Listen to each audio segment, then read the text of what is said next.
ভাঙচুর আর আগুনে ক্ষতিগ্রস্ত রাজশাহীর নগর ভবন সংস্কারের দরপত্র আহ্বান ছাড়াই হয়েছে কাজ। এতে অর্ধ কোটি টাকার অনিয়মের অভিযোগ উঠে। খতিয়ে দেখতে অভিযানে নেমেছে দুর্নীতি দমন কমিশন। অভিযানে মিলেছে বড় ধরনের অনিয়মের সত্যতা।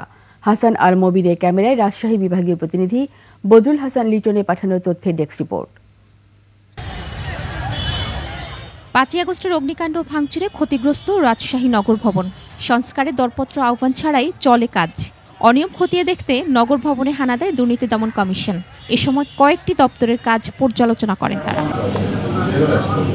দুদকের অনুসন্ধানে বের হয়ে আসে বড় ধরনের আর্থিক অনিয়ম। দুদক বলছে, তথ্য দিতে সহযোগিতা করছে না সিটি কর্পোরেশনের কর্মকর্তারা। স্বামী স্ত্রী দুইটা দরদাতা প্রতিষ্ঠান কাছাকাছি দর দাখিল করেছেন। অলরেডি কাজের হাফ ডান।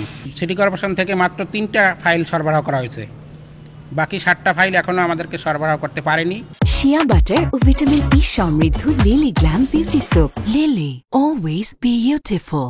তবে নিয়ম মেনেই ঠিকাদারদের কাজ দেয়া হয়েছে বলে দাবি করেন ভারপ্রাপ্ত তত্ত্বাবধায়ক প্রকৌশলী। গাইডলাইন মেনে করছি। আমরা 3টি ঠিকাদারি প্রতিষ্ঠানের কাছ থেকে কোটেশন সংগ্রহ করেছি। 3টি কোটেশন সংগ্রহ করে ইভ্যালুয়েশন হয়েছে, যথাযথভাবে ইভ্যালুয়েশন সম্পন্ন হয়েছে। মিটিং মাইনর্সে বহি সদস্য থাকে, এই বহি সদস্যের আমরা স্বাক্ষর সংগ্রহ করে এইগুলো আমরা সরবরাহ করে দিব। স্থানীয় সরকার মন্ত্রণালয়ের পরামর্শে নিজস্ব তহবিল সংস্কার কাজ করা হয়েছে বলে দাবি করেন তিনি। মহিমা পলি, ডেস্ক রিপোর্ট, 21 টেলিভিশন।